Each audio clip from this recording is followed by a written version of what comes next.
It was a frustrating weekend at time for the Atlanta Braves, but in the end, they come away with another series victory. This over the other best team in all of baseball right now. We'll break down everything from the weekend and let you know what's happening down at the minor league level for the Atlanta Braves on this Monday episode of Locked On Braves. So let's get into it.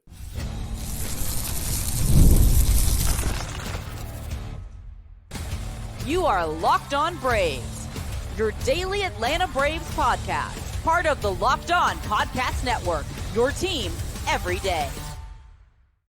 Hey, and welcome back to Locked On Braves, part of Locked On Sports Atlanta, where we cover your favorite Atlanta sports teams each and every day. I am your host, Jake Mastriani. You can follow me on social media at ShortstopBall. Also, make sure you check out the podcast there at LockedOn_Braves. Send in any questions, comments, or feedback that you have for the podcast. If you're new and watching on YouTube, do me a favor, hit that subscribe button. Over 10,000 subscribers on YouTube. If you're listening on the audio version, leave me a 5-star review on Apple, Spotify, wherever you get your podcast. And thank you so much for all your support here at Locked On Braves. If you're an everydayer, please let me know, whether you tag me on social media or let me know down in the comment section on YouTube. Love to hear from you. Like I heard from Max Wascom. Hopefully I got that right. Kill Manful in Chicago. Jonah Breel is also a Monopoly Go enjoyer. Love hearing the people who enjoy our sponsors on here. And War Eagle to user QE3CM. Get yourself a username so I can shout you out properly. And Jackson09 as well. Thank you for letting me know how much you enjoy the show.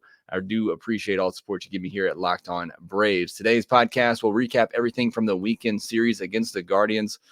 It was a series, all right. A tough one, but the Braves do eventually come out on top. And it's Monday, so we'll go through everything happening at the minor league level last week as well. Before we jump into all that, though, today's episode is brought to you by FanDuel. Make every moment more. Right now, new customers get $150 in bonus bets guaranteed. That's $150 win or lose. Visit FanDuel.com/lockedon to get started. It was a series win for the Atlanta Braves in the weekend at home against the Cleveland Guardians, a matchup of the two best teams in baseball so far this year, at least record-wise, and it lived up to the hype. I mean, I was a little skeptical of the Guardians myself coming into this series, especially after Friday night's win for the Braves. I thought, okay, maybe they're about to expose the Guardians a little bit. That was not the case, and it's a different brand of baseball. Me and Grant talked about it on the postcast late Sunday night. If you haven't checked that out, over on Locked On Sports Atlanta on YouTube or in your Locked On Braves podcast feed. But this is a Guardians team that pitches well. They keep you in the ballpark. They play great defense. They're going to run. They're going to put the ball in play.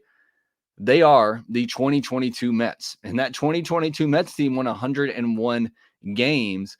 And I think this version, pitching-wise, I don't think they're going to be as good, but the Cleveland Guardians over there just have a pitching factory, and they continue to develop really good arms. But one thing that Guardians team does is they can run. And look, it helped them win the game on Saturday, that double steal. I don't know why we threw to second base there, but the running on Saturday helped them win that game. It also cost them the game on Saturday. 4 guys caught stealing in Saturday's game, 2 in the 10th inning. Really killed that game for the Guardians and helped the Braves win it. So it is a very pesky, frustrating team to play. A lot of fun. I'm sure if you're a Cleveland fan, I would love to watch that style of baseball, but going up against them, it is just, again, I haven't been that frustrated watching a series since that 2002 Mets team that we went up against and battled with all year long. So we'll see. Obviously, the Guardians are in a very winnable division, and they continue to play that brand of baseball. I think they're going to win a lot of games in that division. But it was a frustrating weekend at time. It was about as frustrating as a series win can be for the Atlanta Braves, who, look, their offense is struggling. We'll talk some about that. May talk more about that on Tuesday's episode. But we'll start with the highlights. We'll start with the positive, and that is that the starting pitching remains extremely strong and did over the weekend. And they've been excellent for over a week now. They've given up 3 earned or less in 8 of their last 9 games. They've given up 2 earned or less in 7 of the last 9 games. And starters have gone at least 6 innings in 7 of the last 9 games. The games they didn't go 6 innings were games started by Darius Vines on last Sunday Night Baseball, and then on Bryce Elder this past Saturday as well, or Sunday. But Other than that, the starting rotation has just been fantastic. And you go back to April 12th, that was that series loss to the Mets. After that series loss to the Mets, they've given up just 2.9 runs per game. I'm talking about the pitching staff as a whole, not just the starting rotation, but the starting rotation and bullpen.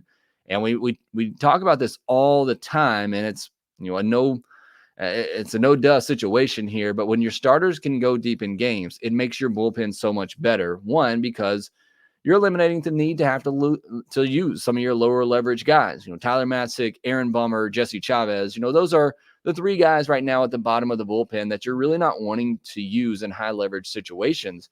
Braves were having to use those guys a lot in high leverage situations earlier this year, just because the starters weren't going very deep. But now that they are, you can go to Jimenez, you can go to Pierce Johnson, you can go to you can go to AJ Minter, you can go to Raisel Iglesias. You can use those guys that you really trust and can rely on later in games. And it's helped the Braves win this series this past weekend. It gave them a chance to win on Saturday. And look, Dylan Lee was good in that game. So saw some people getting upset at Dylan Lee for giving up the runs that he did in that 11th inning. He gave up one hit over 2 innings. The 2 runs that scored, one was the Manfred runner, and another one was due to the Manfred runner, because you're going to walk J-Ram with the base open and a runner on second. If nobody was on base, you pitch to J-Ram there.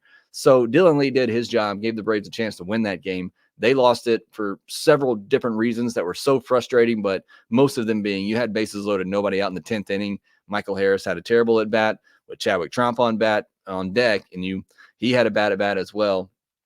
But either way, that Saturday game just completely frustrating. Mistakes galore in that one, especially on base running for the Braves, was terrible. Some bad coaching in that game as well. I would love to forget that Saturday game as quickly as possible. But going back to the pitching for the Braves, they've given up 3 runs or less in 10 of their last 15 games, and they're 12-3 over that stretch. Even with the offense maybe not clicking on all cylinders right now, with what the starting pitching has done and obviously helping the bullpen stay fresh, and they've been very good as well, the Braves are on a really good run, 12-3 in their last 15 games. We do have to talk about the offense, though. And look, I understand you can't have it all. Very rarely is the hitting going to be clicking on all cylinders while the starting pitching is clicking and the bullpen is happening, all 3 phases. And the offense has been good by average, standard major leagues expectations. But 24 runs this past week in 6 games, 4 runs per game. Again, that's good for most teams, but not for this Braves offense. And it feels like they've just been lacking a little bit. Part of that is the fact that 3 of your top 4 hitters in the lineup are struggling. Acuna had maybe one of the worst series I feel like I've seen him have in a long time. He did get the hit late on Sunday to help the Braves there to walk it off with the Austin Riley hit. But other than that, it was a terrible weekend for Acuna. Riley, like I said, looked better in that Sunday game and had the walk-off hit. Olsen, stung some baseballs. But you got 3 of your top 4 hitters that are not producing like they're supposed to. And when the rest of the lineup, isn't contributing like we've seen them do for the majority of this year, you're going to have games like the Braves had over the weekend where we're not seeing them put up 5-6 runs a game consistently like we're used to. And I know they did it on Friday night, but these last 2 games in particular, and again, the offense just isn't completely there to their standards. And those are high standards. And I feel like they'll get there. I want to talk more about it on Tuesday, but it feels like the baseballs have been messed with again. And maybe that's an excuse. And I feel like we do this at the beginning of every year where baseballs just aren't flying out of the park like we're accustomed to seeing later in the season. And whether that's weather related, and that's certainly part of it. I know some people were talking about the wind. I don't care what wind there is. When Matt Olson hits a ball 106.6 off the bat at a 32-degree launch angle, that ball needs to be gone. It had a 910 expected batting average. That ball needs to be absolutely destroyed. And when we talk about exit velocity, and a lot of people come in the comments and they say, I don't want to hear about exit velocity. I even had one guy tell me he'd rather have a bloop hit than a hard hit line out. Over the course of the season, it's going to be more beneficial to you to hit the ball consistently hard. Go look at the Braves' expected numbers, look at their actual numbers from last year. They hit the ball harder than anyone. They had the best offense in the history of the game. Hitting the ball hard more often is going to lead to good results. But Matt Olson, that ball that he hit, I don't know how it wasn't gone. Austin Riley ball, you look at the StatCast data for that, 101.4, 34-degree launch angle. Maybe he did just miss that, but I feel like that ball is gone more often than not. And I'm reading the player's reaction. Austin Riley thought he got every bit of that ball. You don't typically see that reaction from a hitter. They know when they've squared up a baseball that should be gone. And Riley felt like that should have been gone easily. You look at the whole bench. You look at the reaction from Orlando Arce on that one. I loved it. Like, how does that not get out? And again, I know the wind maybe was blowing in a little bit from left field on Sunday. I still feel like these are balls that should be gone. Ronald had one on Saturday, 103.7 off the bat, 25-degree launch angle. And he hit that one to center field. I get it, but still, these are balls that are typically gone. And maybe it is just still too early in the season. Maybe when it warms up a little bit more, although I thought the weather was pretty warm this weekend. I know it was here in Birmingham, but either way, something is just not right at the moment. We're not seeing these balls fly out of the ballpark like we're used to seeing. And again, hopefully that just comes as the weather does warm up. But that is right now nerfing the Braves offense a little bit. And I want to talk more about that on Tuesday's episode. But on the bright side, Riley had 2 hits on Sunday. He had the walk-off. He had the long out there that I think should have been gone, should have been a no-doubter. Acuna had a couple of hard hit balls. He had the one in the 8th inning that's very encouraging to me, a 96-mile-per-hour fastball middle up. He has been getting destroyed with four-seam fastballs this year, specifically up and in, which is the place to go to get him. This one was left over the middle a little bit. He timed it up for a hard hit ball up the middle.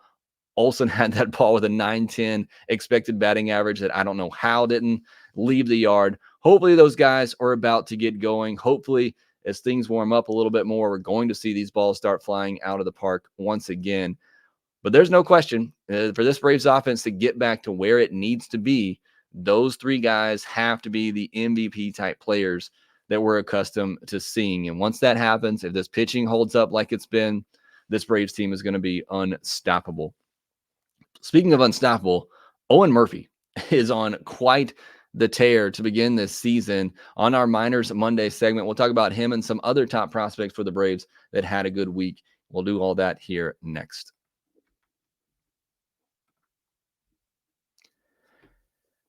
All right, it is getting close to Mother's Day, and it's never too late to show your mom the love that she deserves. Surprise mom with flowers, gadgets, and self-care essentials all in one place. You don't have to go around doing all this shopping at different places. Or, look, even if you shop online, you got to go to several places there. You can do it all at DoorDash. Does your mom have a sweet tooth? Is she a tech enthusiast, a beauty connoisseur, or is she an outdoorsy type? No matter what she's into, you can make her smile with a fruit or flower bouquet, makeup, tech gear, workout wear, and more at DoorDash.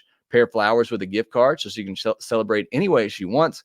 Is she a bookworm? That's my mom. I'm definitely getting that bookstore gift card with DoorDash.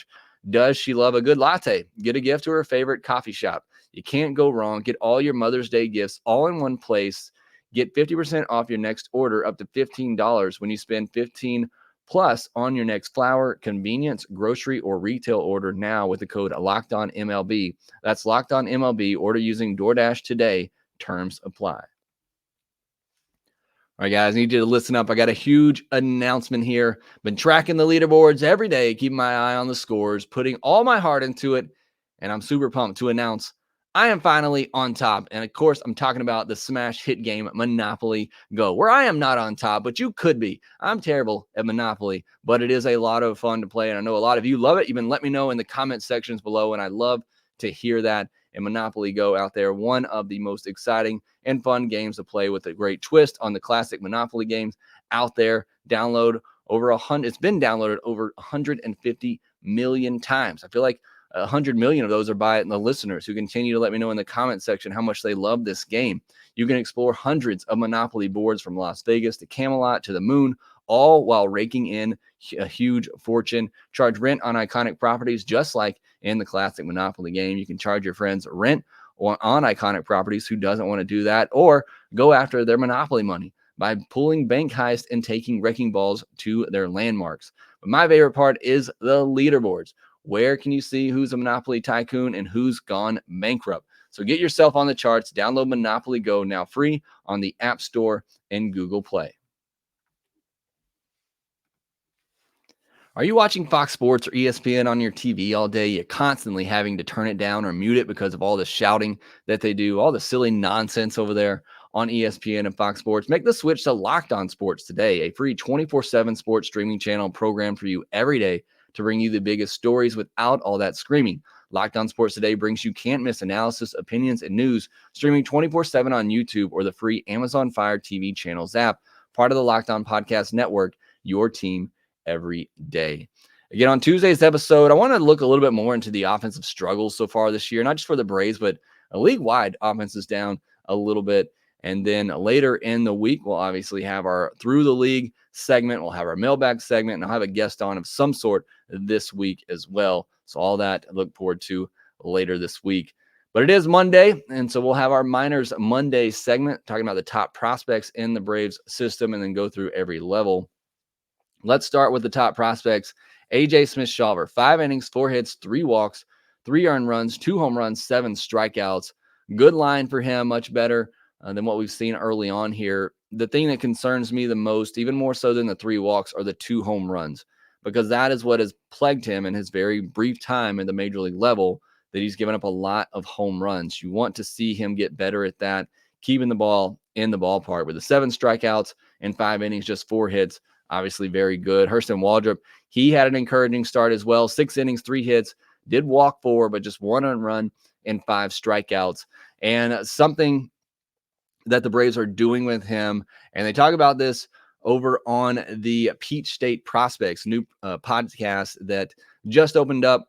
If you haven't listened to that, go give it a listen. They do a great job covering Atlanta Braves prospects. But one thing they mentioned, the Braves have basically taken the splitter away from him. And as we know, that is his best pitch. That's his pitch that's going to get him to the big leagues. But they want him to focus on that fastball slider combination and the command of those 2 pitches. So it may be why we've seen Waldrop struggle a little bit out of the gate this year. But he seemed to do much better of that his last outing. 6 innings, 3 hits. Like I said, the 4 walks, 1 earned, just 5 strikeouts. But a very encouraging start for Waldrop, who's basically pitching right now with one hand tied behind his back. Spencer Schwellenbach, 5 2/3 innings, gave up 10 hits, but no walks and only 2 earned runs with 6 strikeouts. So we saw some strikeouts in here with Spencer Schwellenbach, which is what we've been missing, but 10 hits, pretty wild there, but still just 2 earned runs, able to navigate around that. Owen Murphy, 7 innings, 1 hit, no walks, no earned, 10 strikeouts on the season now through 4 starts, a 1.13 ERA, a 0.63 whip, 24 innings, just 9 hits allowed, 6 walks to 37 strikeouts. We are about to see him move up a lot of boards. We'll see if he moves up in the system, if they try to bump him up to AA. Still a very young guy. Got this from Garrett Spain, who's part of that Peach State Prospects. He got caught up in a conversation that I was in on social media and in regards to Owen Murphy, and he said the fastball is a lot better than the velocity would indicate, plus spin and shape, and he throws from a low angle, so the life up in the zone makes it hard to hit. He also commands well, then mix into above average breaking balls. He's not a velocity stuff guy, but he can spin it. And that's a very good breakdown of Owen Murphy and why, when I go back and watch him on tape, it really there's nothing that really stands out to you, which is why I've had him behind that tier of AJ Smith-Shawver, Waldrop, J.R. Ritchie, and Spencer Schwellenbach. I've had him behind those 4 guys, but with what he's doing this year, if the strikeouts are really coming and that fastball is playing up as it has been so far, there could be another level for Owen Murphy. Perhaps he is a front of the rotation type of arm, but certainly off to a fantastic start this year.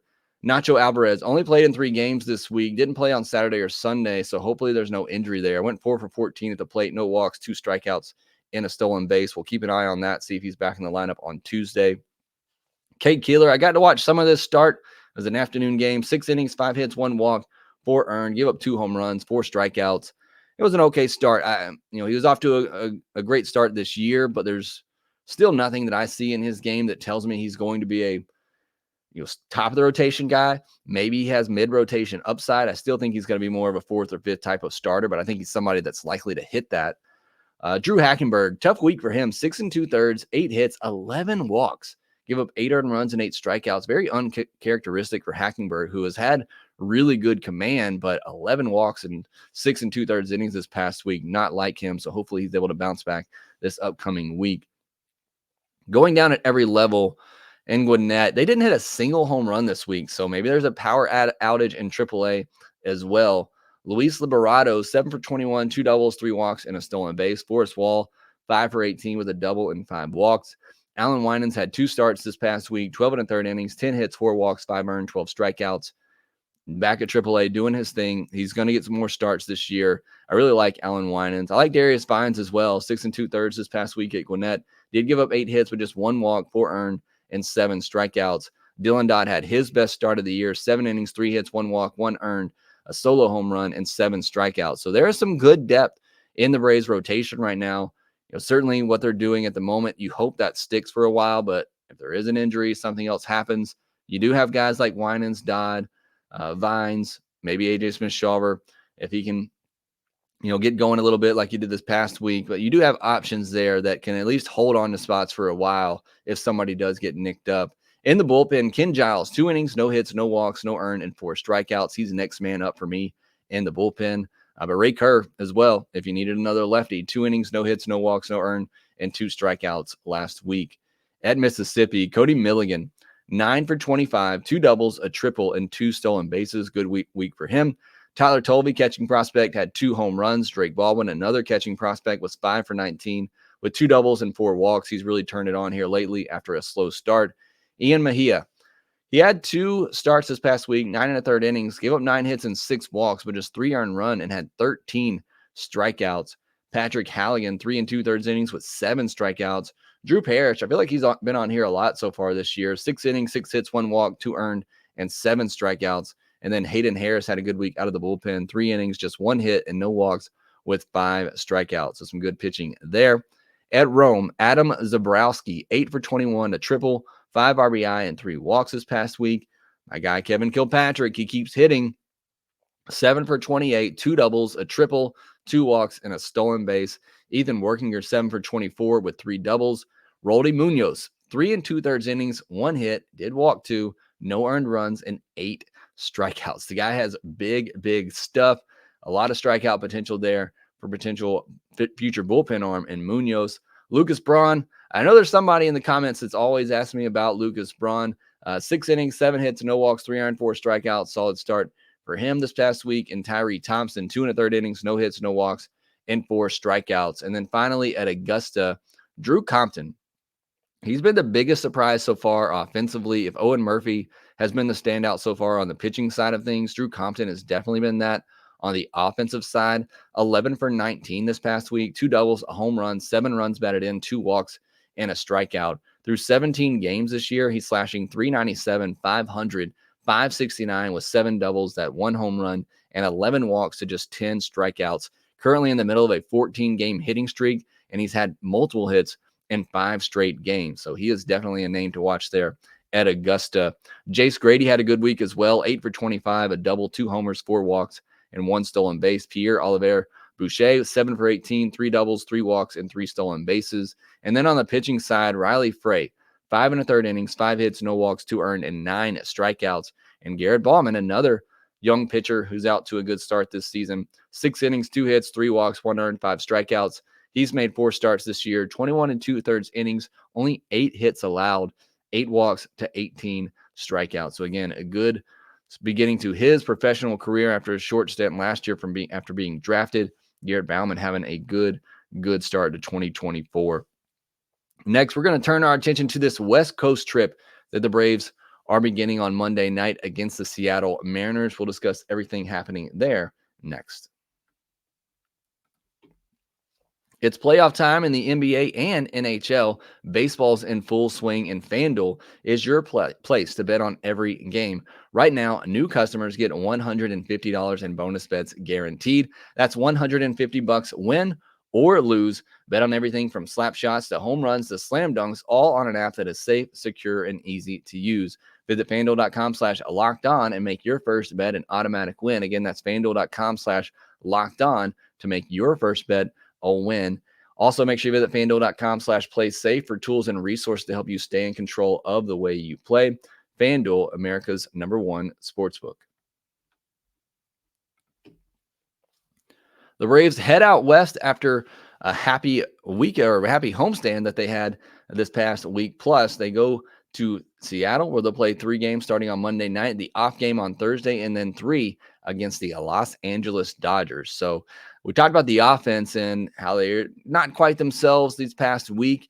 And now they go on the West Coast to face Seattle, one of the best pitching teams in all of baseball, and the Dodgers as well. So could be a rough stretch here for the Atlanta Braves and their offense if they don't pick it up. But the Braves are one of the best teams in baseball for a reason. They can go up against the best teams home or away and compete. But it is going to be a tough 6-game road trip here, starting on Monday night, where the Braves have Max Fried going against Bryce Miller.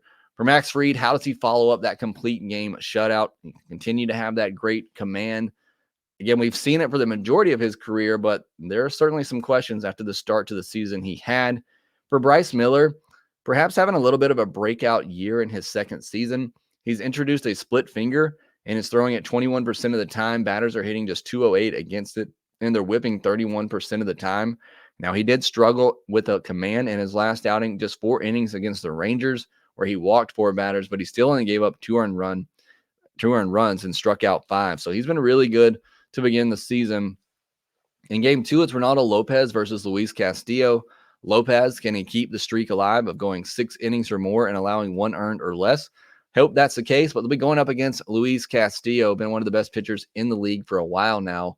I think the Braves missed their chance against Luis Castillo. He struggled to begin the season, but he's now delivered 3 straight quality starts with 9, 9, and 6 strikeouts. It's fastball slider now for Luis Castillo, but I remember when that fastball changeup combination, especially in Cincinnati, was just deadly. He'll still throw the changeup 12% of the time. Chris Sale versus Emerson Hancock, struggling with words today. Chris Sale versus Emerson Hancock on Wednesday afternoon. Sale, this could be the big strikeout game we've been looking for. The Mariners really struggle against lefties. They're 22nd in all of baseball and OPS against the lefties, and they have the most strikeouts in all of baseball. So it could be a big game there for Chris Sale. As for Hancock, 24-year-old, he's gotten 6 innings in 3 straight starts, and he's given up 4, 4, and 2 hits, but just 4 strikeouts in each. So he's living on the edge a little bit. He's got some good batted ball luck here lately. Hopefully that changes against the Atlanta Braves on Wednesday, and the Braves can get a series win over a good Mariners team that is now first place in the NL West. They've been playing good baseball lately, 7-3 in their last 10 games. Going to be a tough matchup, going to be a tough road trip for the Atlanta Braves. We'll see how they come out of things afterwards, but everything gets started on Monday night in Seattle. Max Fried versus Bryce Miller. I want to let you know that Locked On has launched the first ever national sports 24/7 streaming channel on YouTube, and now it's also available on Amazon Fire TV and the free Fire TV channels app. As I mentioned, tomorrow we'll take a deeper dive into the offense, not just for the Braves, but around the league this year. We'll have our mailbag episode on Friday. We'll go through the league this week as well, and I'll have somebody brought for you on the podcast this week. So that's everything coming up. But that will do it for this episode of Locked On Braves. Thanks so much for making it here to the end with me. Thank you so much for being an everydayer. And if you are an everydayer, let me know down in the comment section below. Make sure you subscribe on YouTube. If you're new, hit that thumbs up button. Follow us on social media at shortstopball, at LockedOn_Braves. Make sure that you rate, review, and subscribe to the Locked On Braves podcast wherever you get your podcast. And we will talk to you next time.